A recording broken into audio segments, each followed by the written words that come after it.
This is RegCast, your edge on RegTech, risk, and regulatory transformation. Hosted by RegTech pioneer PJ DiGiamarino, RegCast delivers regulatory clarity, AI precision, and market trust with expert insights from the front lines. From MiFID III to AI, we connect regulation to execution, charting the path to credible compliance before gaps become capital or reputational risks. Subscribe on Apple, Spotify, YouTube, or at regrisklegalsolutions.com and stay ahead of the regulatory curve. PJ DiGiamarino is one of the original architects of RegTech. With a career spanning Barclays, McKinsey, and his pioneering work at JWG Group, PJ has spent the last 20 years helping regulators and financial institutions decode complexity and transform compliance into competitive advantage. Now, as CEO of RegRisk Legal Solutions, he's at the forefront of AI-enabled regulatory intelligence. Hello and welcome to Season 7 of RegCast. This is Episode 4, and we're going to do exactly what the title says. We're going to talk about the fact that AI fines have actually started and really understand what it takes to stay out of the crosshairs now. If you work in banking, compliance, technology, even if you're selling to financial services, this isn't theoretical anymore. Supervisors have really crossed a line. AI is no longer an innovation story. It's now a capital story, and it's a national security story, and it ultimately is a board accountability story. That's why we're all here. And what we want to do today is unpack what the really technical side of this conversation and the legal side. And for that, I'm joined by two consummate professionals in this space. I'll lead with Richard just because I've known him the longest. Richard, we go back, gosh, I hate to think about it, might be 2 decades. You advise all kinds of issues, not just AI, in your practice in Kemp IT Law. And Phil, we've met more recently. You're with the Progress team, but again, I go back a good 15 years with the Progress team as well. Why don't you just introduce yourselves? Richard, why don't you start? Yeah, I'm Richard Kemp. I'm the founding partner at Kemp IT Law. As PJ says, we've worked together for 20 odd years on sort of data and FS regulatory projects. We're an IT practice. A lot of our time at the moment, as you'd expect, is taken up with AI. We act for vendors and users, and we advise on the regulatory aspects. And that's probably the hotspot for us at the moment. Agentic AI, I would say, without a shadow of a doubt. You're at the apex of the IT law with the apex agents. Phil. Yes, my name's Phil Miller. I'm the AI strategist for Progress here. Progress is 40-plus-year-old company now. We make infrastructure applications that run some of the largest companies in the world in some of the most complex data environments, including now AI and agents. Our goal really is to make a system that you can trust so that you can deploy these agents at scale, because that's when things can get interesting, is probably the best word, if they're not deployed correctly. So yeah, really excited to be here. Thanks very much for having us. Well, speaking of interesting, the AI fine space certainly has been interesting, and all it takes is pick up Twitter, pick up Instagram, even a broadsheet if you still read those, and you can really see it all over the place. The European Central Bank fined JP Morgan over 12 million euro for not correctly calculating its capital reports that it's been doing for 5 years. ESMA has fined Regis TR, which is a trade repository, over 1.3 million euro. Again, organizational misconduct, not actually keeping things under control. And perhaps if you missed those two, you might have seen the bigger headline grabber was the U.S. Department of War, and literally going to war with Anthropic, which is now been declared a supply chain risk to national security. This all falls very much in line with the current tenor from the regulators, which has really been upping the ante. No, the new guidance is all about how senior management, the board in particular, cannot delegate their AI responsibility, and they really need to get their act together this year. So DORA has already been enforced. It's been enforced since January 2025, which lays the foundation in Europe for a lot of the governance for IT, or ICT as they call it in Europe, incident management, third-party oversight, lineage, language around how do you get from your policies to what you're actually doing with the controls. And think of it as the foundation for the AI acts that are coming in. There are more of those than we can shake a stick at. I'm sure Richard will get to many of the nuances there. But the ultimate point is that these pilots are now starting to move to production, and there's an enforcement window already open. So today, we're confronting three hard questions in the course of this episode, really, that are moving in parallel. The first is, who carries the liability when the AI fails? Because we can't pretend like they won't. We have to plan for that. That's what these risk control frameworks actually say we have to do.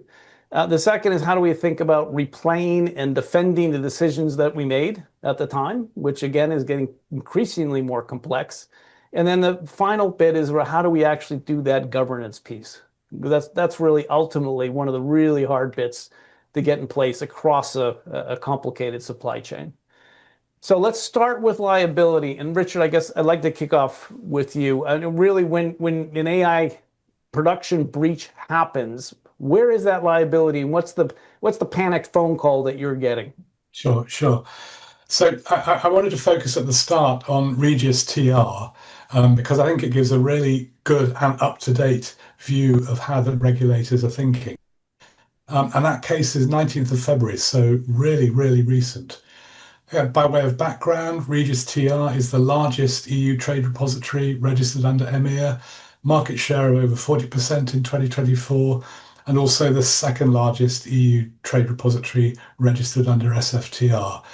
And it's a really important decision for firms because it sanctioned what were found to be serious shortcomings in organizational structure, multiple deficiencies across policies and procedures, important failures to identify and minimize sources of operational risk through appropriate systems and controls, failure to ensure the confidentiality, integrity, and protection of information, and failure to prevent information misuse. So pretty much throwing the book over an extended period of errors. And as PJ said, ESMA fined Regis TR 1.38 million euros for those infringement. The case demonstrates that there are no longer that fines are no longer theoretical, and that ESMA is taking an expansive view of firms' regulatory obligations. Supervisors are already penalising weak reporting controls, inadequate governance, fragile operating models, not for misconduct as such, but for failure to demonstrate control. And this is really before large-scale AI supervision has fully arrived. So, who's liable for the regulatory breach in this scenario? Well, it's no surprise that liability falls on the shoulders of the regulated entity. Regis TR in this case as the legal entity in breach and the addressee of ESMA's decision. Looking downstream, firms will seek to flow down liability onto their supply chain. In the past, that would have been done as a matter of form and a matter of practice through appropriate contractual terms, but the scope for negotiating those terms is now much more limited now that DORA is in force. So who's liable? Next up, what's the standard of care that must be met? ESMA's decision again is really important here. Whilst it found that the infringements hadn't been carried out deliberately, it did hold that they were made negligently. And it applies a pretty strict test as to how it would determine negligence based on three elements. First, as a professional firm in the financial services sector, the firm must be required to take special care in assessing the risks that its acts or omissions entail. Secondly, there must have been a failure to take that care. And third, as a result of that failure, the firm didn't foresee the consequences of its acts or omissions in a way that a reasonable person would have done. So that's the yardstick that will be applied, particularly when it comes to assessing fines. Switching to AI system liability, DORA now imposes obligations resting on 5 pillars. I won't go through them in a lot of detail, but it's setting up a comprehensive ICT risk management by way of internal governance and controls, third-party risk management as a component of ICT risk management by way of due diligence and contract requirements, incident reporting, resilience testing, and cyber threat information sharing. Liability for AI here doesn't rest with the model, but it sits on the shoulders of accountable senior management as set out in Article 6 of DORA. So the management body is to define, approve, oversee, and be responsible for the implementation of all arrangements related to ICT risk management and the governance and control framework, with the rest of Article 6 going into more detail around the scope of senior management's role. The legal test of whether there was a breach will be determined by whether the firm's governance process of the AI was properly embedded. First, as part of the firm's comprehensive ICT risk management through embedded internal governance and controls, and second, as adequate third-party risk management through due diligence and contract. In a live regulatory case, this assessment will of course depend on the evidence, what's in the regulator's file, crucial again in ESMA and Regis TR. This is unlikely to be easy, and firms will be expected to demonstrate the rationale for their decisions, model oversight, and escalation pathways. So that's a very quick canter looking at the issue from a kind of legal lens, as it were. And I'll hand over to Philip. Yeah, and just to clarify, the fine for Regis TR was even assessed before DORA was even live, right? So they haven't. Yes. Had it been DORA, it would have been even worse, right? Yes. Yeah. Exactly. Yeah. Phil, what do you make of all this evidence and embedding and rationale and all those hard things Richard just cantered through? I think Richard and Dora said it, explicitly, is the liability starts with the accountable management, right? So you have to provide proof to show that the decision chain, the data chain, and the control chain, you have to provide proof of all the actions taken, whether that's a human action or whether that's an AI action, right, via an agent. And no, the liability is probably never going to sit with the model. It is always going to sit with the institution. And so regulators will look for that accountable institution or person, whether it's a senior manager, a business owner, or the risk owner within there. The real question when designing these systems is, are you bolting on governance, or are you actually doing governance by design and enforcing that at the time, at runtime, right? At the point of action. That under under scrutiny, we tested it, is not enough. They will want evidence of that system. Use approved data, and can you prove the provenance of that? Applying approved policy and access controls at the moment of use. Producing traceable outputs with rational sources and constraints, and monitoring and being able to escalate and putting that human in the loop where you need to through that particular chain of events. So you need to be able to capture along the way the governed decision artifacts. You need the prompts, the retrieval passages, the outputs, the versions, and then you need to have strong security around those. You need to apply what we're talking about here in human language to the machine. So you need to provide the language of these regulations and legislations and standards to the data, so that it can understand it, whether that's via semantics with taxonomies or ontologies, or linking it via vectors. You need to understand the meaning behind these regulations and then where to put the controls on your data. You need to have explicit, auditable policy rules. You should be able to go to the regulator when he taps on your door and says something's happened. You can open your book and say, here's what we did with the data and when. And I think crucially on that point, they don't want to wait 6 months for an answer. They will want an answer in a timely fashion, because otherwise that will just indicate to them that you didn't know what was going on in that supply chain. And then you need those control connectors within your platform so that the model can't wander off and use unapproved sources or information that it shouldn't have access to, right? You're talking about regulated AI, right? That the audit trail isn't a paperwork exercise, it's a product feature, right? If you can't replay the event, you cannot defend it, right? Because you can't go back and say, well, we know why the system made these errors and why it went wrong. We apologize. Here's how we fix this, right? So what are the things that are most likely to go wrong for the, because we all get the joke, the board owns the problem, right? But they're not the ones that are going to be controlling these queries. No. So what I mean, the LLMs by nature are probabilistic.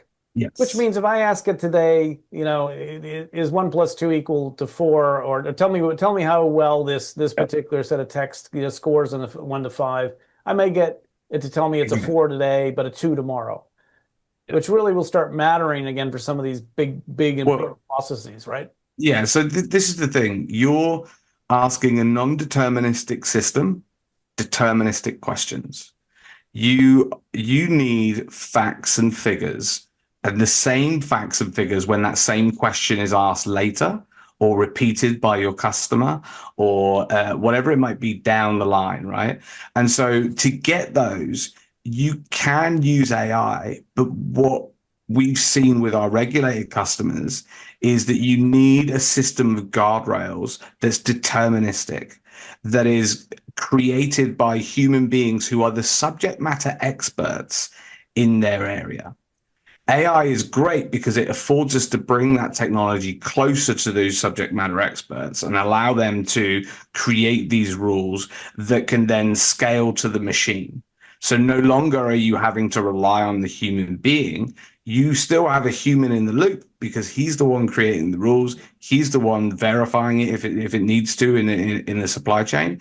But it's this guardrail system that goes along with the random stochastic nature of the LLM, which is where you'll get the most value from. If you don't have that, and I call it boring AI, right? If you don't have boring AI that's controlled and governed and got all these facts and figures in line and where they're supposed to be and who they're supposed to be using, you'll never be able to scale your AI. Or if you do, you'll end up on the wrong side of the regulator. And like you said, those fines are increasing, and the regulator is giving less leeway in this area now, because I think it can also see the systemic risks of an ungoverned AI within a financial institution. Richard, how does the firm need to think about presenting this evidence? I mean, what does good control look like? I think this idea of turning into machine speak what we're talking about as human speak in terms of guardrails, and I think it's a really powerful image there. I think we're talking about evidence at the end of the day in legal terms, and this is another question we're going to come on to, which is replayability. You have to be able to to kind of reconstitute the facts, run your system through them, and say, look, we were fine here. This is what the record shows, Malad, as it were. And is that replayability something that you need to put in place across your supply chain? And how do you ensure that every vendor in that supply chain is able to provide the same level of care, the same kind of result over time in the same kind of way? This is really a question again of of evidence. Contract is the way to do it easily, but how you impose these onerous obligations on your vendors, on your sub-processors, to meet your standard of replayability, and proving the evidence. That's going to be quite difficult, and I think it's as you say, it's an element of functionality that firms are going to have to look at right across the board. And it's the usual way. There will be people that don't get to meet that standard, I would think.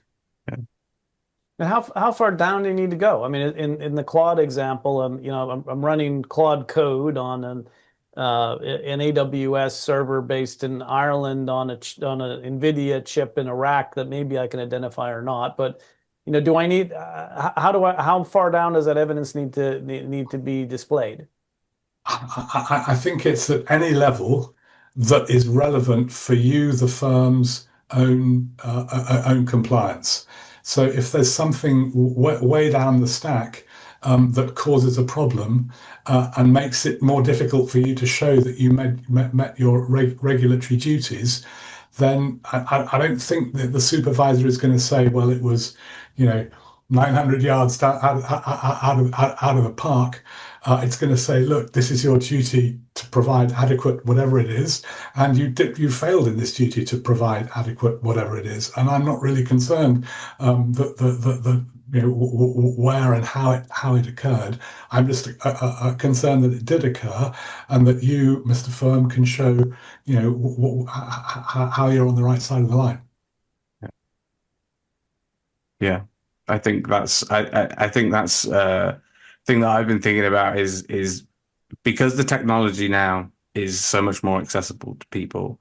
I think you're going to see more and more supervisors, regulatory bodies, whatever they might be, moving from, okay, show me your policy, to actually, no, show me the control working in real life in your production system, right? Show me what it does when it does these things. And with the third party, fourth party AI components that you might have within your stack, you're going to have to prove, okay, what data was accessed and whether it was permitted, what model or version was used and what were the parameters that you used with that model, what vendor or sub-processor was in that path if you're using a third-party provider, and what exact retrieval and reasoning context led to the output, right? Because you're not asking the human being, why did you make this mistake? You're asking the AI right now. Unfortunately, the AI, without all of these controls that we've talked about, the governance, the lineage, the provenance, the security features that we talked about, that connected, contextualized data in that semantic form, without all of that, you could ask an expert in AI, why did the AI make that decision? And they won't be able to tell you, because AI is a black box within your thing. So these controls are hugely necessary to have in it. And replayable control means that you can reconstruct the event that they're talking about deterministically enough so that they would answer, would the system do the same thing today? If not, what's changed? What data policies come in, model, vendor, permissions, embeddings, prompts, etc., have changed to change that result? And I think that being able to, again, show those controls is going to be much more powerful than just going, we have those controls. Yeah, and I guess, Richard, we've spoken in the past about the contractual clauses and controls as well. I mean, obviously, the commercial models for a number of these players in the AI supply chain are changing as well. How do you think about this? Because a lot of the firms that you probably deal with don't have the leverage to be able to influence a lot of these large companies to kind of declare their terms and not change their policies. I think that's right. I think sort of contract, is a way of sort of, in a way, sloughing off some of the risk onto another pair of shoulders. But it's not a very good way of doing it. I think what we're seeing, and perhaps we'll look at this when we come on to how you can graft AI onto your DORA requirements. But I think there's quite a lot to be said for having a sort of standard set of AI clauses, and then adding them to your standard set of DORA addenda clauses. Again, it's kind of death by paper a little bit, and also, it's got to be more than lip service to the contractual obligations. You need to be able to sort of call out, to take an example, penetration testing every year. You need to be able to show that you did what the contract said you'd do on both sides of the table, whether you're the regulated entity or the vendor or processor or whoever it is, kind of right down the stack again, because it could be that sort of 10th level that comes back to hurt you later on. Yeah. I think as well, and to that point, I think the supervisors not auditing your intent, they will audit your stack, right? And being able to, and it is good in a way. Legal documents do have a structure to them. They do have a form, right? So what you need to do is put that structure and form into the machine mechanistically, so that if something does change, you can have, you can have a system that just says, has this changed? Has this changed? Has this changed?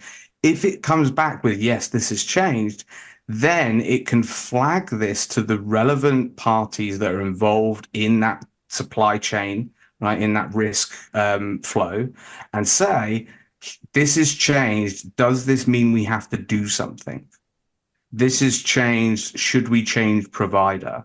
This has changed. And actually, because we've put our red lines into the system, this is breaching one of our red lines. Can we go back and negotiate that? So there are ways of doing this mechanistically, but it is about people thinking about it in those new terms, right? And looking about it, not just in that one segment, but also how does that affect that whole human workflow within your business? Yeah, and of course, this all starts with the change to the law. And we've talked here about two legal frameworks, DORA and the EU AI Act, but there are two of those frameworks in pretty much every jurisdiction, plus then whatever the information commissioner is doing. So you quickly wind up with a really large lift to get your regulatory control fabric even just informed with what am I doing and where am I operating. So I think that is another critical piece to this. Is this has led to some new thinking that we've been pushing for our conference around what is the real nature of RegTech now. Can I really have RegTech as something separate when I have all these dependencies to what I'm doing with my core banking systems and my core data systems and wherever that goes? I mean, Richard, we've spoken about the SaaS and SaaSageddon. Where do you see the new contractual models going for these kinds of services? Yeah, I mean, it used to be fairly simple. Historically, exchanges and index providers sold data. No one ever challenged them because the consequences of taking data access off were too great. The disputes would have been too expensive to litigate. Then you've got the rise of the as a service world, the cloud world, where it started to get more complex. Now you're into the sort of agentic AI world, where you've got this extra layer on top of things, which is very, very difficult to control. So the model layer creates all these problems of sovereignty, control, and evidence. Agentic AI increases that risk because it can plan and carry out complex actions without step-by-step human instruction. So how do you deal with that in contractual terms? The evolution of the market and the evolution of regulation, as you say, in this sort of very broad sphere where it's almost all your or touches most of your operations. So I think we are seeing in this world evolving contracting approaches, particularly to define outcomes based on KPIs and service levels, to evidence the control that we've been talking about, to include way more extensive audit rights than perhaps what we're used to. These should be covering tool calls, AI, APIs, model usage, data handling, incident replay, and sort of the changes in pricing that as we move on to sort of charging by use of compute rather than simple headcount. So I think we're at the start of a phase of quite rapid change of contractual terms. This is before you glue them onto your DORA and AI Act and your DORA addendum already. And we're just at the start of that approach. It's made much more complicated by the fact that the big providers, the critical suppliers, the top 20, most of their terms and conditions say, we can change our terms just by throwing new ones up on the website. So in addition to being at the start of a new way of contracting, you've got that way of contracting is from the provider's point of view incredibly flexible, as well as all the jurisdictional and geographical points, PJ, that you alluded to. Yeah, and so we could keep going for hours, but we do have a conference to prepare for. I guess, Phil, I'm interested in turning to you first. What's your main takeaway from this conversation that you'd like to land with the audience for March 26th in London? So I think that as this kind of reg tech agenda shifts from what's the AI's capability to actually how do we control that AI? I think that's going to be really interesting, because I don't think supervisors are asking whether you have AI. I don't think that's the question. I think the question is can you prove what it did, and why it did it, and what data was used, and what model was involved, and what guardrails they were enforcing, and so on and so forth. It's that new bar. It's replayable, defensible AI that they're looking for. And I think that's what I'm really interested in coming to this conference, right? Because I think there's going to be more interesting conversations like this, where different functions can discuss and inform, great insights from Richard from the legal landscape. I'd love to see, the same for the risk control guys and the managers and the senior leadership. So I'm really looking forward to those conversations, because what we want to come out of the conference with is a better understanding of how to create a practical operating model for AI in the business, so that you're building regulated AI workflows in a manner that becomes scalable within your business to get the return on investment that these organizations are looking for from AI. So, yeah, genuinely excited about that. Amen. Richard. Yeah, swelling Phil's point. I think it's, we've got some rules in place. And we've got to start from somewhere. DORA is a reasonable place to start. I think it's kind of practical solutions, conscious that they're not, they're not going to be universally applicable. But I think a practical set of outcomes, so that you can start to plan your AI compliance. I would say, base it on DORA. You've got board responsibility at a high level there. Using your AI risk management, coupling it with DORA risk management. I think there are a number of areas where the two sort of don't exactly double up, but maybe overlap to an extent. And I think giving people a kind of, hopefully, a clear signpost as to how to get towards compliance, I think will be a really useful thing for attendees, PJ. Yeah, and I think you both kind of touched on it, but just if I articulate where I'm coming from, there's a real business case here. You could actually adopt and deploy in anger if you do this correctly, but there's also a downside, right? And I think what we've been dancing around is we don't do this particularly well today. We don't contract for it very well. We don't have any standards to really work to. So this is a really huge risk that should be bright red on a lot of the dashboards out there. And if you want to learn how digital assurance is going to take that away in the future, then you come to the conference. If you want to learn what people are doing to cope now, then you come to the conference. If you want to look at, well, what are the things I'm going to have to spend money on anyway that I could do some of this for, then come to the conference. So thank you guys very much for helping to draw those points out. And thank you to our sponsors and speakers who have really been great to help on all these regcasts. We will have about over 200 people in the room now in London. Please find the link in the show notes at regtechconference.co.uk if you're able to type that out on your small screen now. But thank you very much, and Richard and Phil, we'll see you soon. You've been listening to Regcast, delivering regulatory clarity, AI precision, and market trust. Please subscribe and share. It helps more people join this vital conversation. Find all episodes on Apple, Spotify, or at regrisksolutions.com.